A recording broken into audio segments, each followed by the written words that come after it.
Bueno, primero, ante todo, quiero agradecer a Melba, Valeria y Sol que me invitaron a estar aquí y a compartir con ustedes acerca de resiliencia. Estaba haciendo un paneo de personas que hay aquí y he visto a varias personas que conozco, pero en especial le quiero em, agradecer a Kenny que está aquí oyéndome. Kenny, en septiembre de 1987, en el cumpleaños de un buen amigo que se llama Peter Felsman, facilitador de Insight y que estudiaba conmigo en el colegio. Me invitó para su fiesta de cumpleaños y Kenny estaba ahí, porque Kenny era su pareja.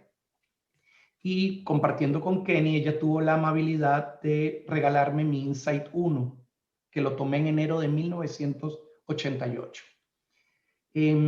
Mi primera experiencia con Insight fue ahí, y me invitaron quizás al mes de eso a mi primera meditación de MSIA. Y desde ese momento me enamoré tanto de Insight como de MSIA, y hice mi proceso dentro del movimiento, ¿saben? Ordenación, iniciaciones, algunas subidas y algunas bajadas, mis 12 años de disertaciones, SAT, y bueno, continúo escuchando mi SAT todavía y continúo sirviendo en Insight, no solamente como voluntario, las veces que lo hago dirigiendo la ciudad de Miami, sino como facilitador del 1, 2 y 3.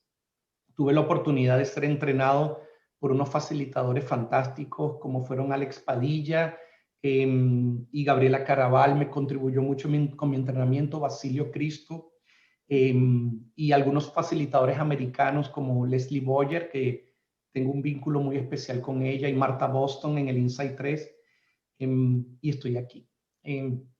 Bueno, Kenny, gracias por esa donación. Tomé el Insight 1 y estoy aquí en esta cámara también, ¿no? Y para todos los que están escuchando, gracias por su tiempo y por darme la oportunidad de compartir un poco de lo que es resiliencia. Como muy bien dijo Sol, y amablemente gracias por la presentación, y cuando yo decidí escribir sobre resiliencia, investigar y trabajar, es porque la misma Kenny me dijo que yo era un ser resiliente y yo no había escuchado esa palabra desde que había estudiado ingeniería, porque en ingeniería hay una propiedad de los materiales que es resiliencia, que es la capacidad en que los materiales se recuperan. Se recuperan de esfuerzos de compresión. Entonces, el término hoy en día dejó de usarse en la ingeniería y se usa más en el aspecto de la psicología positiva y la inteligencia emocional. ¿Cómo se utiliza? En relacionar el concepto a los momentos de desafío y crisis que nosotros vivimos a diario. Desafíos que algunos son pequeños, crisis que quizás son mucho más grandes o mayores, y obviamente al ser sometido a esos esfuerzos de compresión, una parte de mí se siente oprimida y luego necesita de alguna forma liberarse o desahogarse. Y ahí es donde llega la resiliencia, que es esa cualidad fantástica que tenemos de sobreponernos a dificultades, a crisis y a desafíos. No soy un experto en crisis o desafíos, sino simplemente, como muy bien dijo Sol, he tenido algunos eventos en mi vida que de alguna manera u otra han contribuido a que yo conecte esa habilidad resiliente dentro de mí y la fortalezca. Lo importante de lo que voy a conversar hoy es que en realidad todos somos resilientes de alguna manera. Lo que sucede es que no lo tenemos consciente, sino que como estamos viviendo en la rutina del día a día, no estamos lo suficientemente conscientes de darnos cuenta que tenemos habilidad para sobreponernos de las dificultades y las crisis que vivimos. Y como no hacemos esos momentos de detenernos y mirar lo que está pasando, esos momentos, por ejemplo, de observación, como el primer proceso de ojos cerrados del Insight 1, donde miramos adentro y hacemos como un escaneo de lo que está pasando con nuestro cuerpo, mente y emociones, y no hacemos esos momentos de parar, nos olvidamos de que sí tenemos cualidades y que están disponibles dentro de nosotros. Entonces, de eso es que voy a hablar. Y voy a compartir algunas láminas para ustedes y luego de eso vamos a hacer un proceso de preguntas y respuestas para que abiertamente podamos como encontrar juntos, dentro de la propia sabiduría de nuestra esencia, soluciones a quizás el planteamiento o la duda que quieras traer presente al grupo. ¿Ok? Entonces, me va a permitir compartir en este momento eso que está ahí colocado. Voy a colocarlo en la pantalla. Denme un minuto y les pido disculpas, pero aquí voy. Listo. El primer planteamiento que quiero hacer son preguntas, ¿ok? Primera pregunta, si he logrado alcanzar a equilibrar mis emociones y mi mente de tal forma que me asistan y no me bloqueen.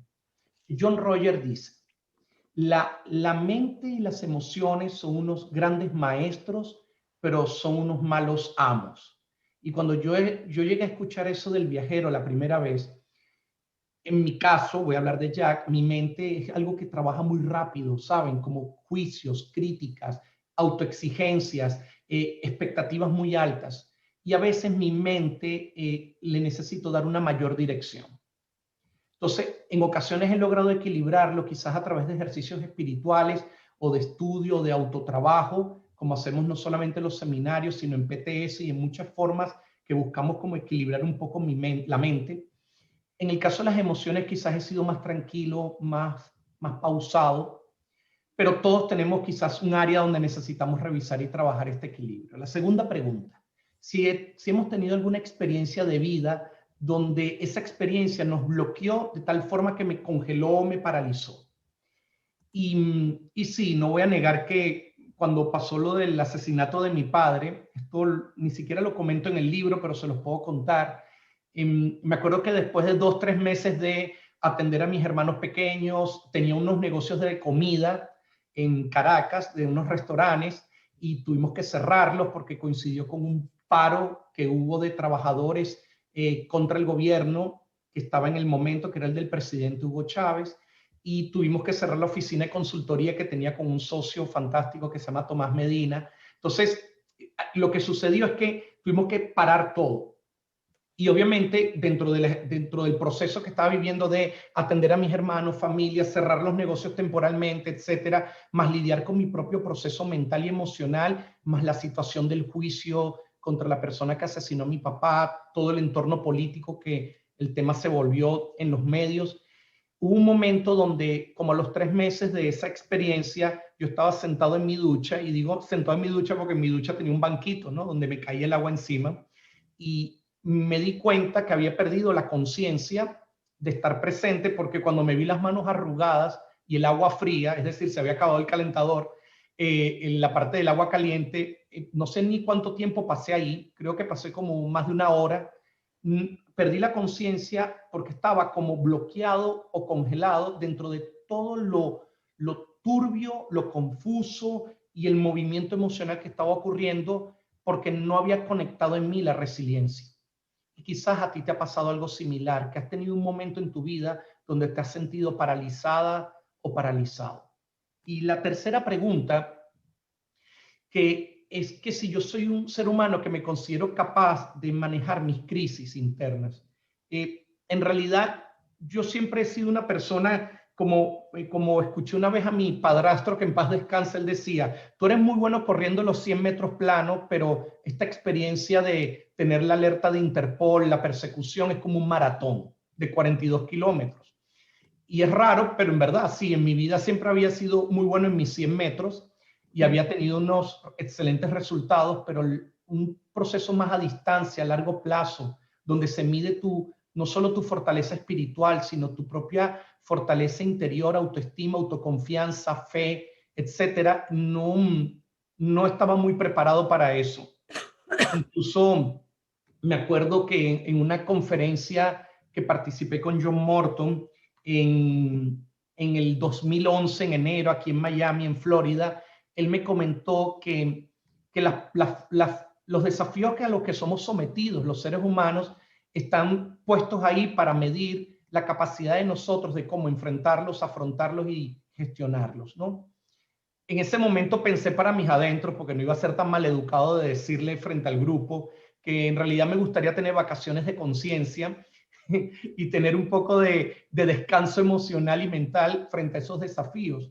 Pero bueno, Dios nos pone a prueba, y en este proceso de escuela atravesamos muchas cosas que nos fortalecen y ni siquiera nos damos cuenta. Entonces, la tercera pregunta es para que mires o chequees si en tu propio proceso interno tú has sido capaz de manejar algunas crisis internas.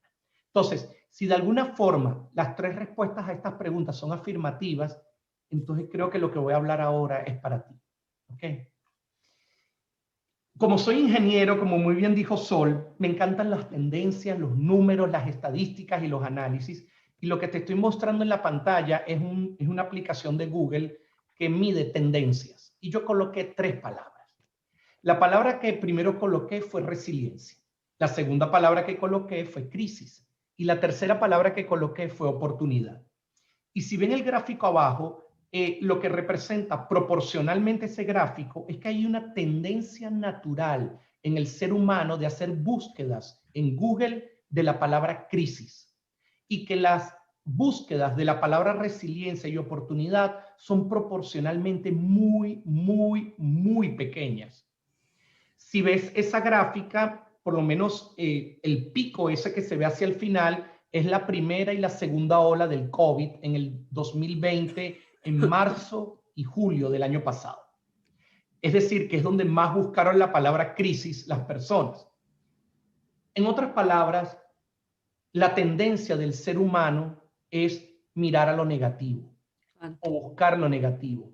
Quizás en el mindset que tenemos ya traemos eso y parte de la gratitud, por lo menos que yo siento con Insight y con MCIA, es que me hicieron mirar el proceso como algo natural que necesito vivir y que yo puedo elegir el tipo de energía que yo quiero colocar dentro de mí con respecto a ese proceso.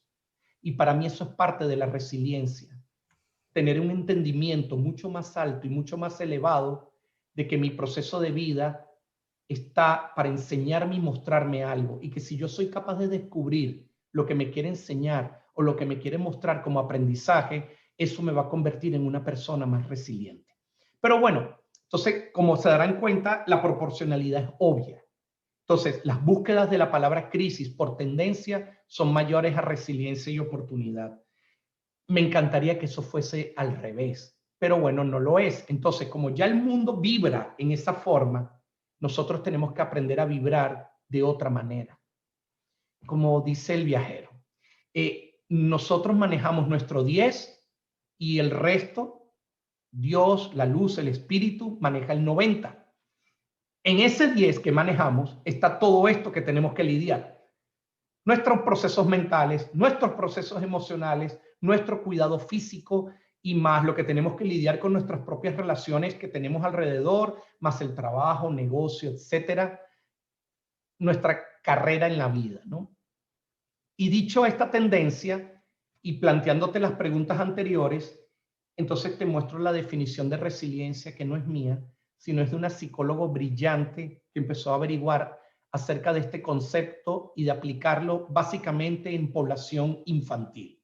Población infantil que estaba bajo un riesgo y que ella observó durante un proceso de 10 a 15 años cómo esta población infantil fue evolucionando y adquiriendo herramientas y comportándose y manifestando un tipo de resultados distinto a lo que el común denominador de esa población infantil que estaba en riesgo representaba o mostraba. Ella se dio cuenta que había un sector de esa población que se sobreponía sobre ese periodo de dolor emocional que había tenido y lograba manejar los contratiempos e incluso salía fortalecido de eso, de esa vivencia. Y eso es lo que es resiliencia. Capacidad de sobreponernos sobre periodos de dolor y contratiempos y salir fortalecidos. En otras palabras, al ver esta definición, te podría decir que todos los seres humanos o todos los que me están escuchando en este conversatorio somos resilientes. Fíjense esto. El punto no es si lo somos o no. Si el punto para mí es si estoy consciente de que yo lo soy y que en mi esencia está esa cualidad. Y si no está tan conectada, entonces necesitaría fortalecerlo como una habilidad o como una cualidad con algunos procesos, ejercicios, experiencias y tomas de conciencia. Entonces, vamos a partir en la base que todos somos resilientes y que todos podemos recuperarnos. ¿Cuánto tiempo? Depende de cada quien. ¿Cuándo llega esa toma de conciencia? Depende de cada quien. ¿De qué herramientas dispongo para hacerlo? Depende de mi nivel de práctica, conocimiento, apertura, conexión e incluso acceso a la información que el ser superior o esa parte de mis tres seres que está dentro de mí me coloca como a través del conocimiento natural frente a mí para que yo pueda recibir más herramientas y habilidades para construir esa capacidad de sobreponerme de mis desafíos o mis crisis. Y entonces esto dividiría el mundo en tres grupos, ¿ok? Un primer grupo que sufren la secuela de la crisis toda la vida. Un segundo grupo que toma un tiempo en sanarse, la intensidad de las emociones va disminuyendo y decrece hasta que logra como completar o sanar eso. Y un tercer grupo que no solamente lo sana a una velocidad mucho mayor que el grupo 2, sino que además resultan reinventadas, reforzadas o fortalecidas o incluso con un nuevo sentido de vida. ¿En cuál grupo te sientes que estás tú? ¿De los que se queda atrapado en la crisis? ¿De los que poco a poco van trabajando en ella y la van decreciendo poco a poco el dolor hasta sanarlo? ¿O que quizás tú puedas transformarlo mucho más rápido y salir reinventado de esto? Les pregunto, en el grupo, a ver, díganme números en el chat. A ver, que estoy curioso. A ver, 3, 2 y 3, 3, 3, 3, 2 y 3, 2, 3, 3, 3, 2, 3. Sí, eso pasa normalmente, claro. ¿Por qué pasa que la mayoría de este grupo está entre el 2 y el 3? Porque algo que necesitamos honrar aquí entre todos es que tenemos un maestro. Otra cosa que necesitamos honrar es que ese maestro puso a disposición de nosotros un conocimiento y una experiencia a través de herramientas que fueron muy prácticas de trabajar. ¿Por qué estamos entre 2 y 3? Porque además de haber tenido el maestro y las herramientas, quizás hemos tenido el compromiso suficiente con nosotros mismos de poder autotrabajarnos y decir, voy a seguir haciendo mi propio trabajo interno y mi propio proceso de toma de conciencia. Por esta razón es que este grupo es selecto y por esta razón es que nos coloca en el grupo 2 y 3. Ahora, no quiero que nos vanagloriemos de esto y no quiero que esto que estoy diciendo sea como que el ego está manejándonos, sino que honremos y agradezcamos el privilegio gigantesco que hemos tenido de tener un guía, un maestro y que nos haya dado herramientas para nosotros hacer nuestro propio trabajo en el 10%. Dicho esto, iría entonces a chequear cuál es la característica que diferencia una persona resiliente de una persona que no es resiliente. Hay varias características y sin hacer promoción, eso está en mi libro, pero me quiero referir a tres exclusivamente que me parecen sumamente importantes.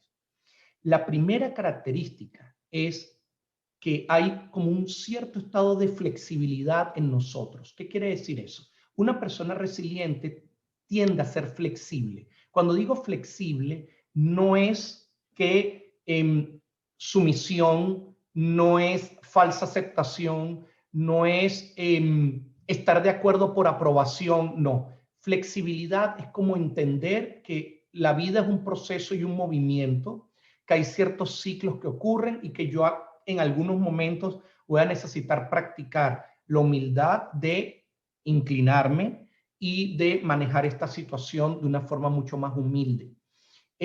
Esa flexibilidad también me apoya a entender que la vida son ciclos, son procesos donde hay niveles de exigencia distintos y que el solo hecho de respirar y de respirar en los momentos adecuados va a hacer que la flexibilidad llegue a mí de una forma mucho más rápida.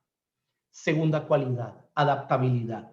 La vida cambia, ¿no? Entonces, como hay un proceso de cambio continuo, yo necesito ser adaptable y cuando digo adaptable no es mimético, no es de mimetizarme por aprobación y en apariencias a otros, sino entender que necesito adaptarme a distintos entornos, a distintas reacciones, adaptarme a que el proceso de cambio yo no lo controlo, sino que yo necesito fluir, o como muy bien diría mi amigo Simón, que es surfista, surfear un poco con las olas que ocurren y que se nos presentan, especialmente cuando estamos en la tabla esperando. Deberíamos despertarnos, Julián. Ok.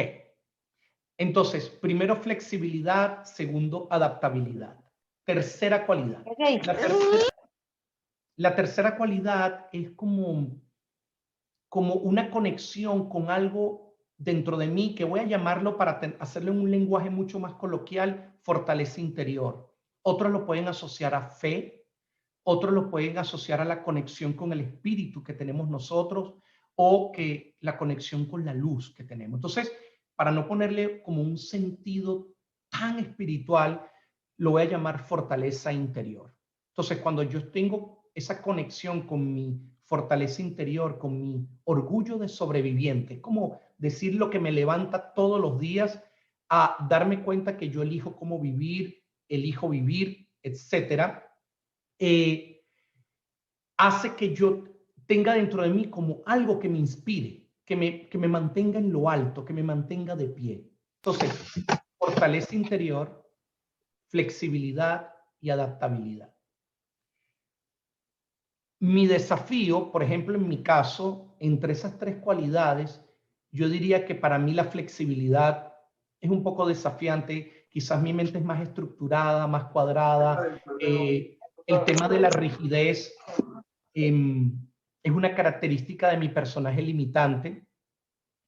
Y cuando mi personaje limitante tiende a la rigidez, le cuesta obviamente asimilar a mi ser verdadero, a mi esencia, flexibilidad. Y estoy hablando de términos de Insight 2, y los que no lo han hecho les pido disculpas, pero así te da la curiosidad y lo tomas, ¿ok?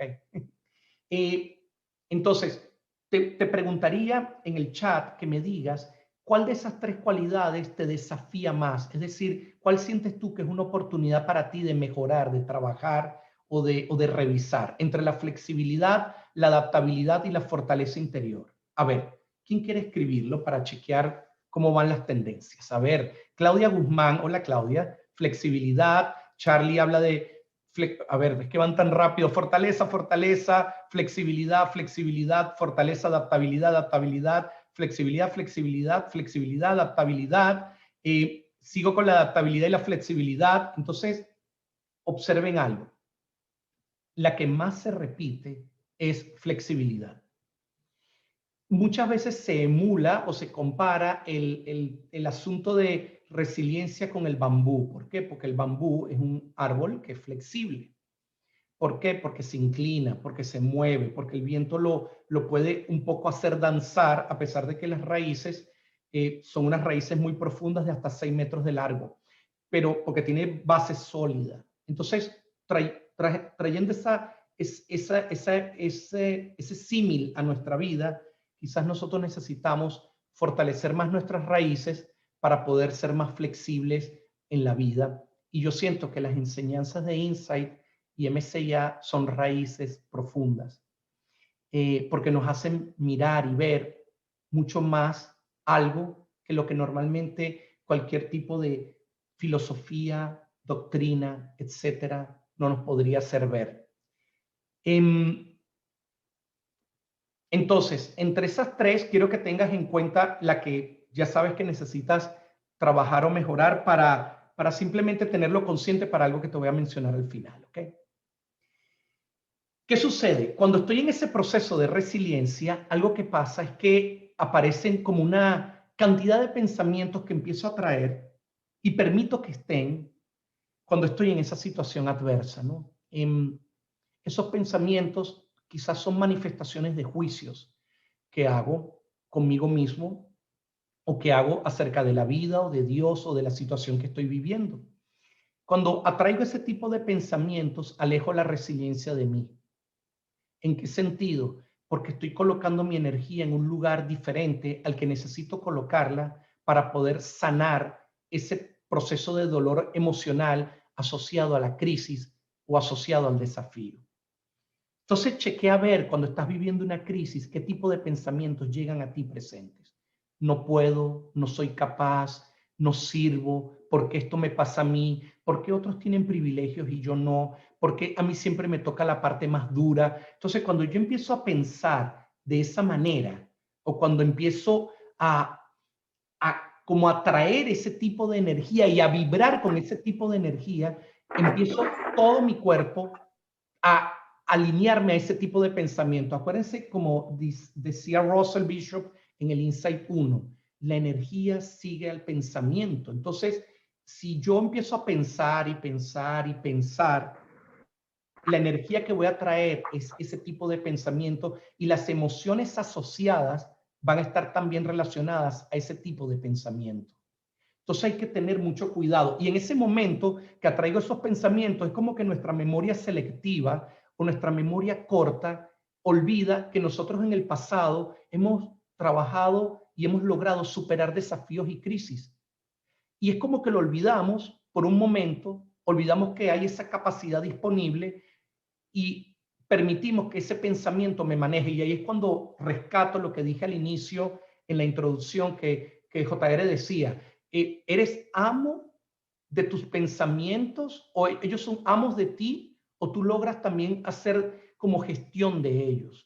Entonces, cuando permito que sean mis amos, me vuelvo el esclavo de eso. Y quizás ahí es donde es el momento más oscuro de la de pre-resiliencia, que lo llamaría como frustración, desamparo, sensación de fracaso y que otros llaman tocar fondo. Y aquí es donde voy a profundizar un poco más en este tema.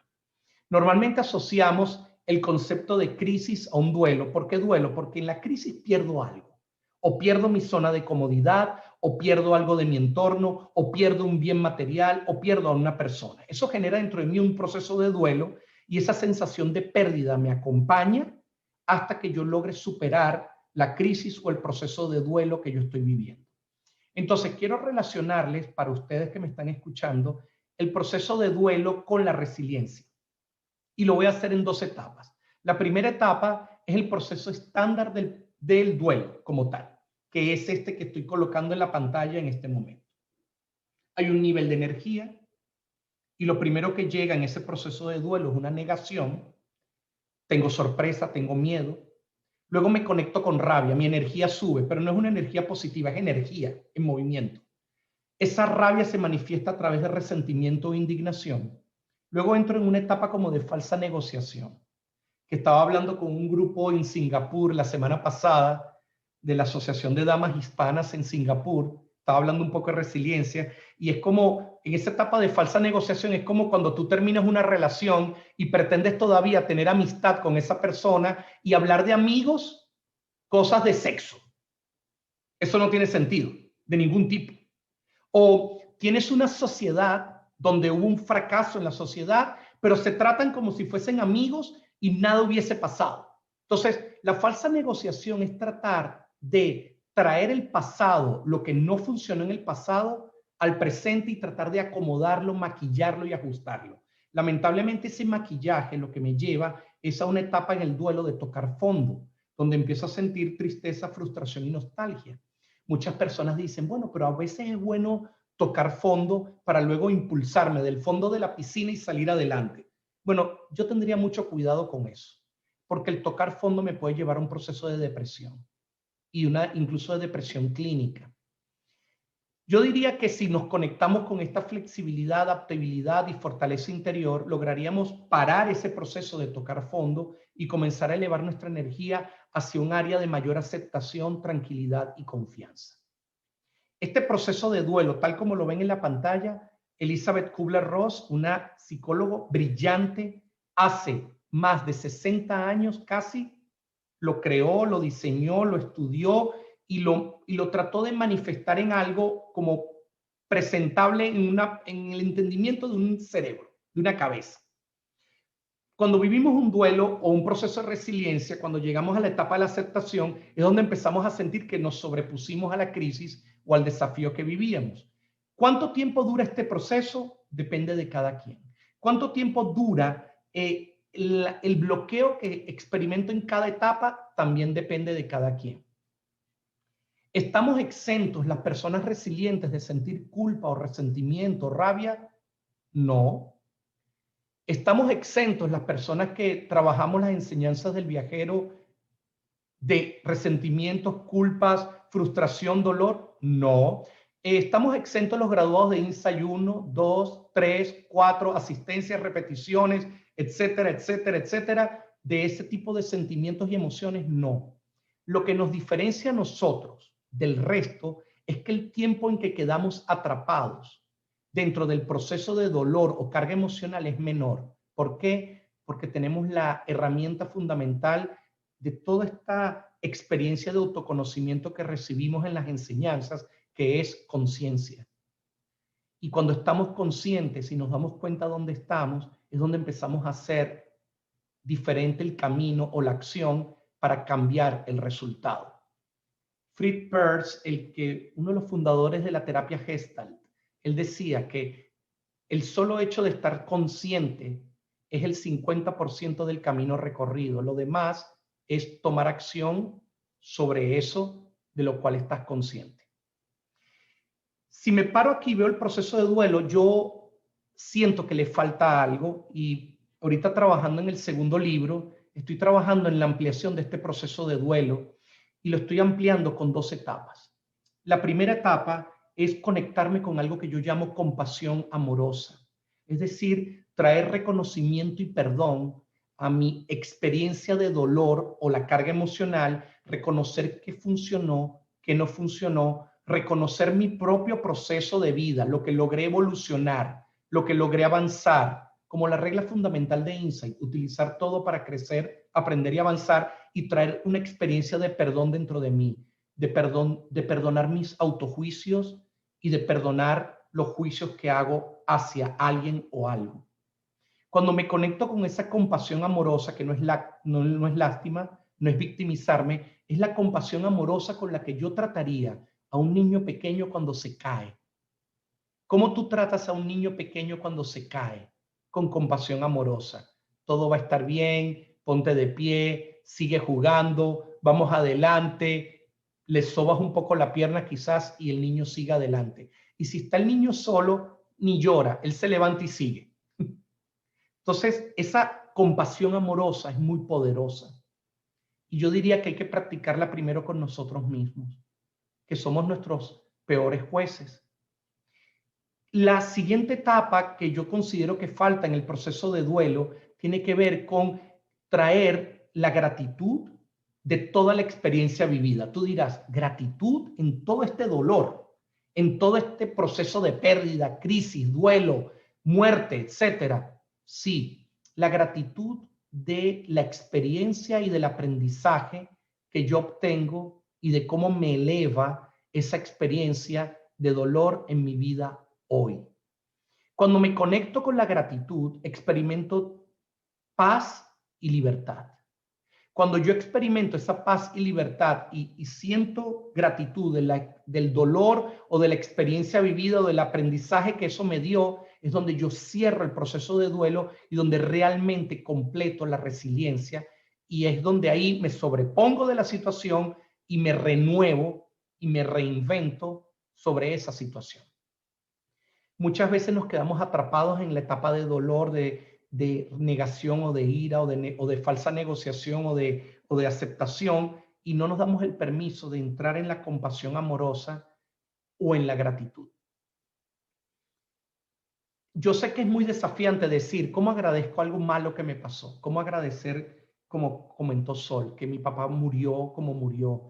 ¿O cómo agradecer que tuve una alerta de Interpol 3 años y la alerta roja de Interpol que tenía, en ese momento la tenían el Chapo Guzmán, que yo siempre digo este chiste, pero es que es verdad, era el Chapo Guzmán el que la tenía, o quizás Saddam Hussein. Entonces miren los comparativos. Saddam Hussein, el Chapo Guzmán y Jack.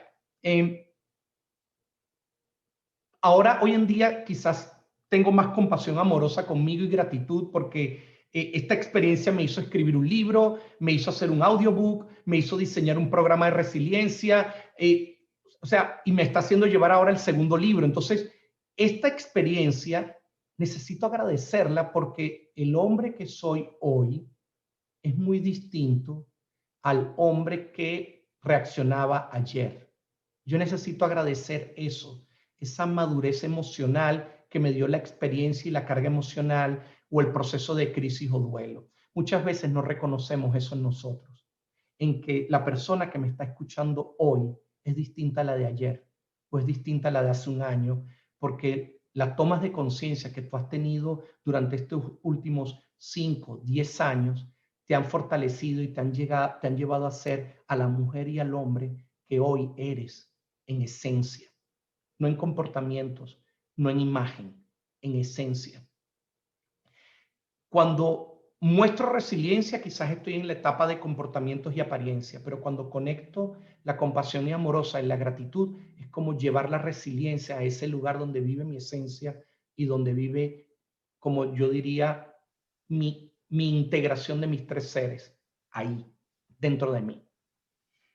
Mirando este proceso, te digo y te confieso que donde más me desafío yo es en la parte de compasión amorosa. Yo diría porque como recibí una educación de mucha exigencia y en mi vida me he comportado muy autoexigente conmigo, me olvido de tener esos momentos de compasión amorosa y de tratarme con mucho más como si fuese un bebé. Aunque he aprendido un poco más en los últimos años, todavía sigo teniendo desafíos con eso.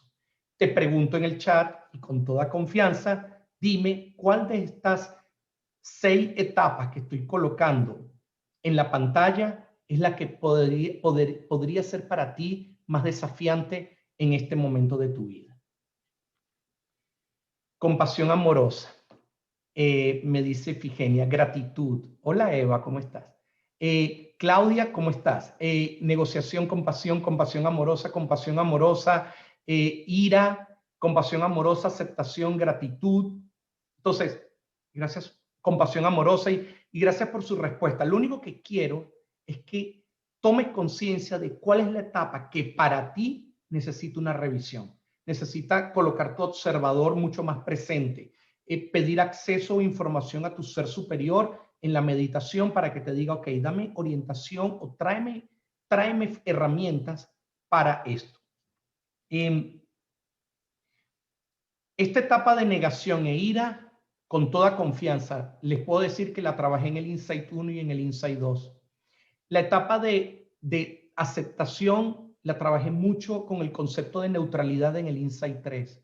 El proceso de compasión amorosa lo trabajé muchísimo conmigo en mi Insight 2 y el de gratitud en mi Insight 3. Y el tocar fondo, creo que el solo darme cuenta que estoy ahí es lo que necesito. Al darme cuenta es moverme y tomar, como dice el gráfico del corazón, movimiento, involucramiento y acción en el momento. Y repito, para los que no han tomado Insight, que me escuchan, estoy dando varios spoilers, perdón, disculpen, pero le pueden preguntar a alguien que haya tomado Insight y te va a contar un poco más o tomar el curso si quieres. Entonces, en mi caso, como les dije, compasión amorosa es mi desafío. Y viendo lo que están respondiendo en el grupo, compasión amorosa y aceptación son las que más se repiten. Entonces, ya tienes la información. Entonces, ignora el atajo y haz el trabajo. Repito eso. Ignora el atajo, haz el trabajo. Entonces, quizás hay que hacer un trabajo importante para revisar cómo fortalecer más mi aceptación o mi compasión amorosa, que en este caso fue lo que el grupo más respondió, ¿ok? Entonces, dicho esto del proceso de duelo y del tiempo que eso toma y que esas etapas se pueden mover y se solapan algunas o se separan en distancia, la clave es vivir las etapas y tratarte con la compasión suficiente para darte el permiso y la dignidad de tu propia expresión. No importa la etapa en que estés, simplemente permítete vivir el proceso de atravesarlas. Ahora, ¿qué me bloquearía en una etapa de esas del proceso de duelo? Algo que todos conocemos muy bien, que es un apego. El apego al pasado, el apego a la persona que perdí, el apego quizás al símbolo que perdí, el apego a la experiencia que tenía en el pasado. Entonces, cuando tengo ese apego al pasado y no importa qué, me quedo atrapado en esa espiral de desánimo que es el inicio del proceso de duelo. La negación, la ira, el tocar fondo, la falsa negociación. Entonces, yo me preguntaría, si yo no he superado hoy una crisis que ya tengo conmigo desde hace algún tiempo, me preguntaría, ¿a qué estoy apegado? ¿A qué parte de mi zona de confort estoy apegado? ¿Qué extraño? ¿Qué estoy buscando en ese apego que no está dentro de mí? ¿Qué estoy pretendiendo llenar con ese apego que no está dentro de mí? De nuevo conciencia, de nuevo necesito empezar a mirar qué es lo que estoy dejando de hacer por mí para que yo me sienta pleno y completo y no permita que un apego al pasado robe mi energía y no me permita estar en el presente. Una cualidad importante de las personas con resiliencia es estar en el presente, es vivir el presente. Y te digo esto como una consideración. Cuando yo soy capaz de soltar el apego al pasado, es cuando yo dejo ir a la víctima que está ahí presente y empiezo a tomar acción en cambiar los comportamientos y los juegos que yo he estado creando con relación al pasado.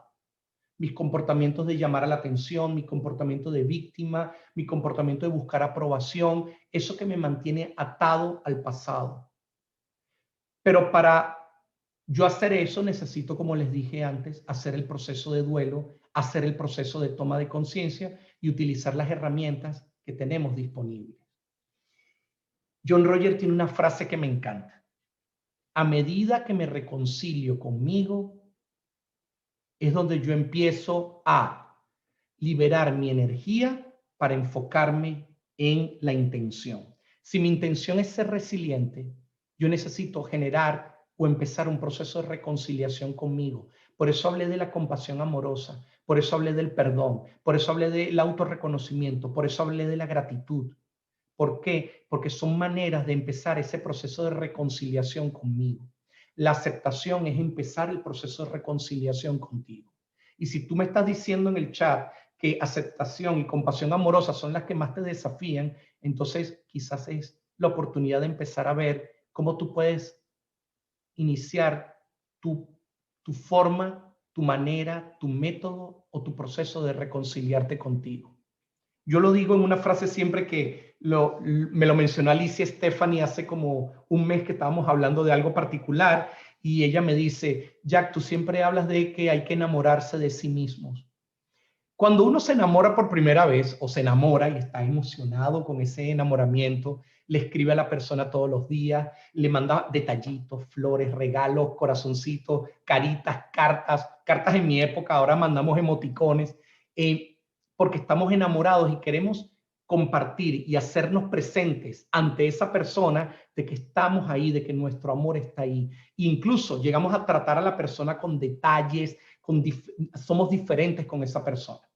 Bueno, imagínate que todo eso lo apliques hacia ti. ¿Cómo se trataría Jack si Jack se enamora de Jack? Y cuando digo de enamorarse, es enamorarse de su esencia. ¿Cómo trataría Valeria, Sol, Kenny, cuando se enamoran de Valeria, de Sol y de Kenny? O sea, como tú tratas a alguien como te enamoras, imagínate que des ese mismo nivel de trato y cuidado y amor hacia ti mismo. Esa es la reconciliación que hablaba el viajero. Entonces, cuando obviamente logro esa reconciliación, una energía que no me apoya se libera y me permite enfocarme en qué, en la intención que yo quiero colocar, ya sea en mi presente o ya sea en mi vida. Para mí esta frase es muy poderosa y representa lo que es resiliencia. Sobreponerme a la crisis, entenderla, aceptarla, reconocerla y reinventarme sobre ella, para mí es un proceso de reconciliación conmigo y de reconciliación con esa crisis.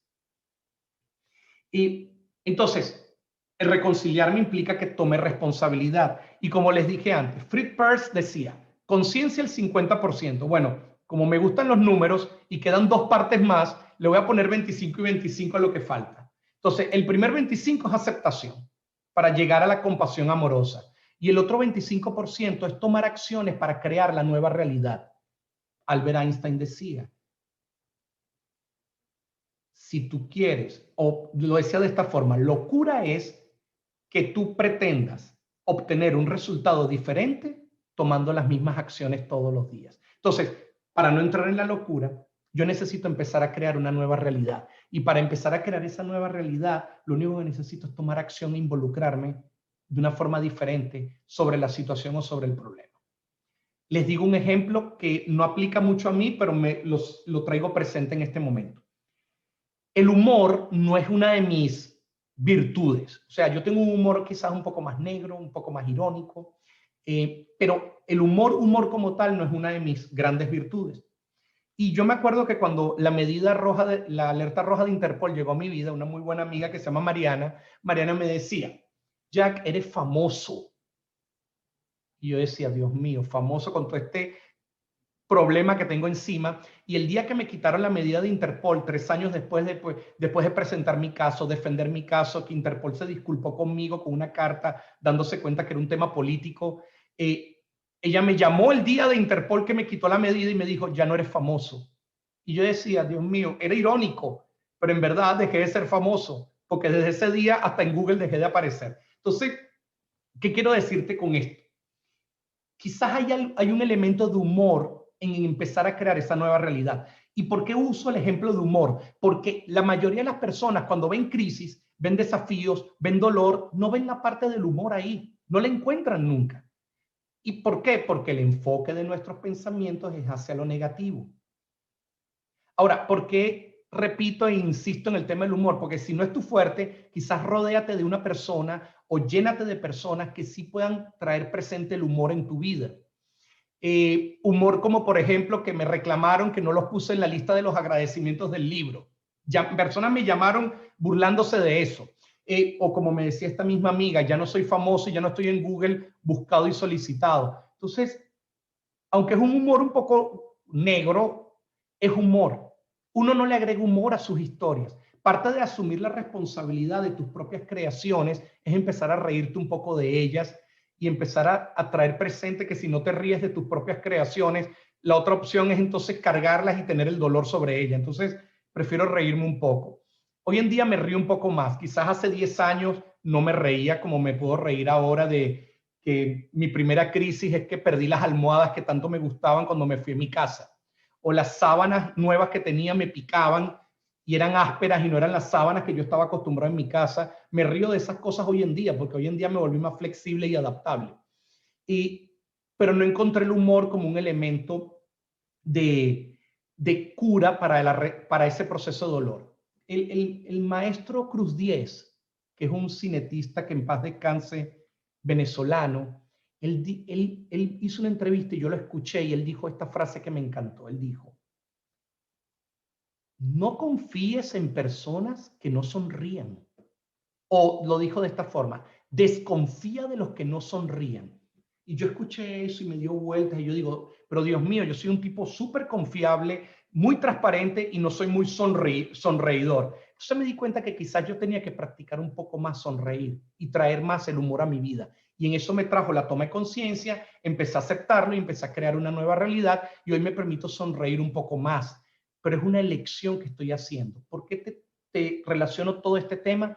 Porque cuando tú empiezas a crear la nueva realidad es porque estás haciendo nuevas elecciones en tu vida. Cuando estás atrapado en la crisis decide por ti. Cuando tú sales y eres resiliente, tú empiezas a hacer las elecciones por ti y no la crisis. Y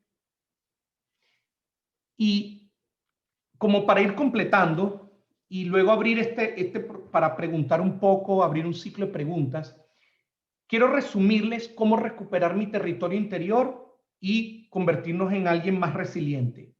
Primero hay que desaprender paradigmas, luego hay que identificar el saboteador interno. La mejor herramienta clave fundamental que yo encontré para los primeros 2 puntos es tomar Insight 2. Practicar el observador, wow, el darme cuenta que hay un observador como un dron que yo puedo elevar y mirarme. Eso es importantísimo. Identificar si hay apegos que me mantienen atrapado al pasado, reaprender nuevos paradigmas, es decir, las nuevas elecciones que quiero hacer. Y último, abrazar esa nueva realidad. Y cuando digo abrazarla, es abrazarla con todo, con la pérdida y con lo que ganes de ese proceso de crisis o desafío que estés viviendo. Conversando con mis hermanos, cuando muchas veces nos reunimos y conversamos acerca de lo que sucedió con mi papá, y hace 2 años tuvimos una conversación hermosa en Argentina, que nos reunimos todos ahí, y en esa conversación hicimos como una revisión de cuál era la nueva realidad producto después de haber perdido a mi padre. Y lo que coincidimos todos es que la nueva realidad para nosotros fue encontrar nuestra propia autoridad dentro, nuestra nueva jerarquía interna. Porque antes la jerarquía y la autoridad era mi papá. Y el hecho de haberlo perdido de forma brusca nos empujó a elegir, empezar a abrazar nuestra propia autoridad. Y yo siento que eso fue muy poderoso. Ver a mis hermanos más autónomos, más sólidos emocionalmente, más abiertos al mundo y a la vida y a trabajarse. Y por último, más empoderados en su capacidad de elegir, me hizo dar cuenta que la pérdida de mi padre nos hizo abrazar una nueva realidad y la asumimos con responsabilidad. Y eso logramos recuperar territorio interior con eso. Quizás no nos dimos cuenta cuando ocurrió lo de mi padre de eso. Quizás eso fue la toma de conciencia que tuvimos después de muchos años de mirarlo dentro y de comprenderlo y de reconocerlo. Entonces, esa recuperación del territorio interior me lleva a encontrar mi fénix, renacer y reinventarme, del dolor del fuego y de la quemada resurgir en mis cenizas, y quizás algunas lágrimas que solté en el proceso y en el camino, lo que me apoyaron fue a curarme, como a sanarme. Como decimos en el Inside Niños, llorar está bien. Quizás a veces hay que llorar en el proceso de duelo y crisis. Eso no nos hace víctimas, nos hace vulnerables. No confundamos vulnerabilidad con víctima, aunque empiecen con la misma letra. La vulnerabilidad me hace conectarme con mis sentimientos y emociones presentes, pero estoy en el presente. Cuando estoy en víctima y me conecto con esas emociones y sentimientos, estoy conectado al pasado y al juicio que está asociado a esa experiencia. Entonces, nos podemos permitir ser vulnerables, y eso es parte de la metáfora del ave fénix. Ella es vulnerable, se quema, pero renace de sus cenizas. ¿Cuántas veces tú has renacido en tus propias cenizas? ¿Cuántas veces un llanto o un llanto con un amigo o un llanto contigo en privado te ha logrado curar o sanar y elevarte sobre una situación de dolor o crisis o de desafío que estabas viviendo? Solo piénsalo por un momento. Como tómate como unos segundos para decir, wow, yo sí he llorado, yo sí he renacido y aquí estoy de pie. Y yo creo que esa es la verdadera bendición oculta, el reconocer conscientemente que aprendí algo y que hay una oportunidad de crecimiento dentro de mí. Cuando encuentro esa bendición oculta en mi proceso de dolor, de duelo, de crisis, es donde yo completo la resiliencia dentro de mí. A veces no nos permitimos ver la bendición oculta porque el dolor no nos permite verla. Quizás el tiempo permite eso, o la toma de conciencia, o la autocompasión. Cuando empieces a agradecer la experiencia, es donde vas a encontrar la bendición oculta que está detrás de toda esa vivencia.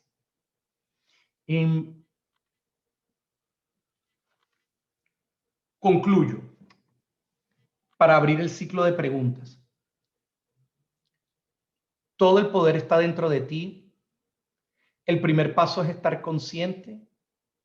Y el segundo paso es cómo te mueves, te involucras y actúas con esa toma de conciencia que has tenido, siendo coherente con tus principios, con tus valores. En mi caso, reglas fundamentales de Insight: utilizar todo para crecer, aprender y avanzar, cuidarme y cuidar, no lastimarme y no lastimar. Cuando parto desde ahí, quizás mi vida se hace mucho más resiliente, mucho más fácil y mucho más llevadera. Y como ya te he mencionado Insight varias veces, me va a permitir como invitarte a que por un momento esta noche tengas tu tiempo de cerrar los ojos y de simplemente darte un permiso de agradecer todas las bendiciones que están presentes en tu vida y que todas las experiencias, satisfactorias o no, felices o de dolor, te han traído al lugar donde tú estás hoy, ahora dentro de ti. Te invitaría a que esta noche lo consideres y lo hagas antes de dormir y vas a ver que eso va a generar una profunda diferencia en ti. Y si está bien con ustedes, Valeria, Sol y Melba, me gustaría contarle al grupo que tenemos 3 Insight 1 online el 13 de mayo, que es una edición especial solo para profesionales de la educación. Tenemos una edición para Latinoamérica el 3 de junio. Son 4 días y si quieres más información, en nuestras redes está disponible y hay una edición en portugués el jueves 24 de junio. Entonces, si tienes interés en participar en alguno de estos programas, simplemente escríbenos en la plataforma, contáctanos en insightibero.com o dentro del chat, pregunta, y obviamente te vamos a dar información porque está Alicia, está Sol, estoy yo mismo que te podemos contar mucho acerca del seminario.